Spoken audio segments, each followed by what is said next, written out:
एक गांव में निर्मल अपने दो जुड़वा बेटे सोनू और मोनू के साथ रहती थी। सोनू बहुत ही मोटा और बौना था, जबकि मोनू पतला और लंबा था, जिसकी वजह से मोनू हमेशा घर में ही रहता था। किसी ने भी उसकी शक्ल नहीं देखी थी, क्योंकि उसे अपने कद से शर्म आती थी। और सोनू अपनी अम्मा के साथ बाजार में सब्जी फरोख्त करता था। एक रोज उसकी वालिदा निर्मल सब्जी फरोख्त करने नहीं गई।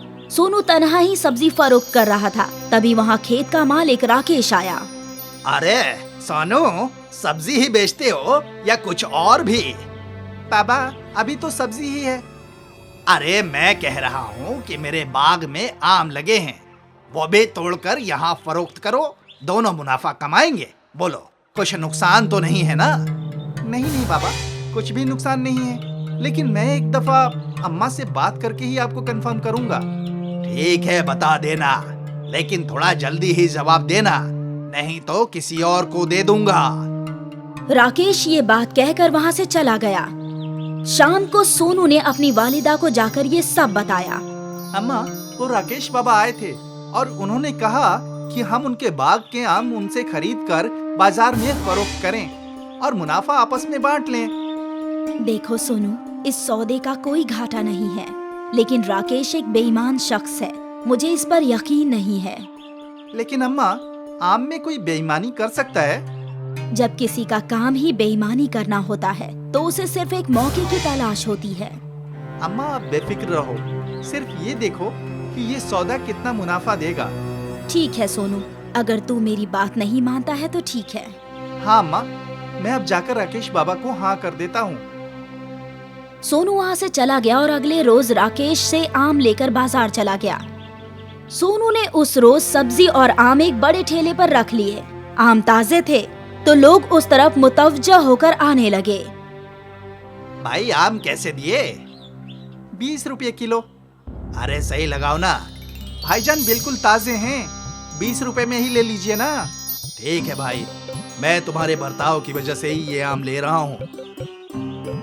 वो आदमी सोनू से आम लेकर चला गया। बाकी के लोग भी वहाँ आने लगे और कुछ ही देर में सारे आम बिक गए, जिससे सोनू को बहुत खुशी हुई और सोनू ने शाम तक सारी सब्जियां भी बेच दी। अरे आज तो बढ़िया कमाई हो गई, आम और सब्जी सभी बिक गए।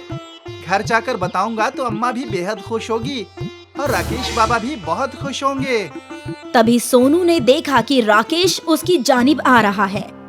सुनो, तूने सारे आम बेच दिए और कुछ खबर तक ना दी। बाबा, अभी तो सारा माल फरोख्त कर बैठा हूँ, आपके पास ही आ रहा था। लाओ दिखाओ तो कितने के बिके हैं सारे, जरा हम भी पहले लक्ष्मी का दीदार कर लें। सोनू ने राकेश को पैसे दे दिए। ये क्या है जी, कुल 500 रुपये? हाँ बाबा, 20 रुपए किलो ही तो फरोख्त किए मैंने सारे आम, उससे 500 रुपए ही मिले। सुनो, हमें झूठ सुनना हरगिज पसंद नहीं है, इसलिए जो भी हकीकत है बता दो, वरना अंजाम बुरा हो जाएगा। बाबा, मैं हकीकत ही बता रहा हूँ, वाकई हम इतने के ही बिके। मैं अब तुझे एक भी पैसा नहीं देने वाला हूँ। अब कल आम तोड़ कर ले आना और ईमानदारी से फरोख्त करना, तब कल ही मुनाफा मिलेगा। आज तो तूने बेईमानी की है। राकेश पैसे लेकर चला गया। सोनू बेचारा देखता ही रह गया। अम्मा सही कह रही थी कि राकेश बेईमान है, लेकिन मैं ही नहीं माना। सोनू घर चला गया और अपनी अम्मी को कुछ नहीं बताया और अगले रोज उसने ज्यादा आम तोड़े और बाजार में दिन भर अपने अच्छे बर्ताव की वजह से फरोख्त कर दिए। शाम को राकेश आया। सोनू, आज के पैसे दे दे। ले लीजिए बाबा, आज पूरे 600 रुपए कमाए हैं। इसका मतलब कल भी तूने इतने ही पैसे कमाए थे? नहीं बाबा, आज मैं आम ज्यादा लाया था। इसका मतलब तूने आज और भी ज्यादा आम फरोख्त किए हैं। नहीं, मैं तुझे एक भी रुपया नहीं दूंगा। तू रोज रोज हमारे साथ बेईमानी कर रहा है, झूठ बोल रहा है। नहीं। राकेश उसे बिना पैसे दिए चला गया। मायूस सोनू घर चला गया। सोनू को मायूस देखकर उसकी अम्मा निर्मल ने पूछा, क्या हुआ सोनू, इतना मायूस क्यों है? अम्मा, मुझे आपकी बात मान लेनी चाहिए थी, राकेश बाबा ने वही किया है। सोनू अपनी अम्मी को सारी बात बताता है। तो फिक्र ना कर, मैं सरपंच जी के पास जाऊंगी, वो जरूर कोई ना कोई हल निकालेंगे। निर्मल ने सरपंच को जाकर ये सब कुछ बता दिया, लेकिन निर्मल से पहले ही राकेश सरपंच के पास जाकर उसे सब कुछ बता चुका था। निर्मल, हमें राकेश ने बताया कि तुम्हारा बेटा बौना है, तो वो आम तोड़कर फरोख्त कैसे कर सकता है? इसलिए तुम पैसों के लालच में किसी शरीफ आदमी को मत फंसाओ। जाओ यहाँ से, दफा हो जाओ। निर्मल चुपचाप वहाँ से आ गई और अपने दोनों बेटों को ये सब बताया। मैं लगता है अब इस राकेश को मुझे ही सबक सिखाना पड़ेगा। मैं अभी आ रहा हूँ, तुम किसी से कुछ मत कहना। मोनू राकेश के बाग में गया और उसने अपने दोनों जादुई हाथ लंबे किए और सारे आम तोड़कर भर लिए। फिर उसने सारे आम को अपनी पीठ पर लाद लिया। मोनू के अंदर ये खासियत थी, जिसका फायदा उठाते हुए उसने सारे आम दूर ले जाकर छुपा दिए और घर आ गया। अगले रोज मोनू और निर्मल सब्जी फरोख्त करने गए। वहाँ राकेश सरपंच के साथ आया। अरे सोनू, तूने मेरे सारे आम चुरा लिए। क्या समझता है कि मैं तेरा कुछ नहीं कर पाऊंगा? मैं तो इतना छोटा हूँ सरपंच जी, मैं ये कैसे कर सकता हूँ? हाँ, बात तो सही है। सोनू तो ये कर ही नहीं सकता। मैं यकीन के साथ कह रहा हूँ कि ये सोनू ने ही किया है। अपनी बात से मत मुकरो राकेश, ये तुमने ही उस रोज कहा था।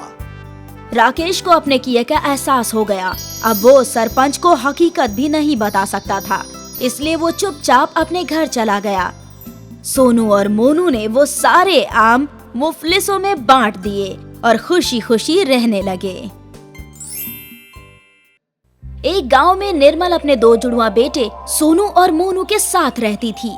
सोनू बहुत ही मोटा और बौना था, जबकि मोनू पतला और लंबा था, जिसकी वजह से मोनू हमेशा घर में ही रहता था। किसी ने भी उसकी शक्ल नहीं देखी थी, क्योंकि उसे अपने कद से शर्म आती थी। और सोनू अपनी अम्मा के साथ बाजार में सब्जी फरोख्त करता था। एक रोज उसकी वालिदा निर्मल सब्जी फरोख्त करने नहीं गई। सोनू तन्हा ही सब्जी फरोख्त कर रहा था। तभी वहाँ खेत का मालिक राकेश आया। अरे सोनू, सब्जी ही बेचते हो या कुछ और भी? बाबा, अभी तो सब्जी ही है।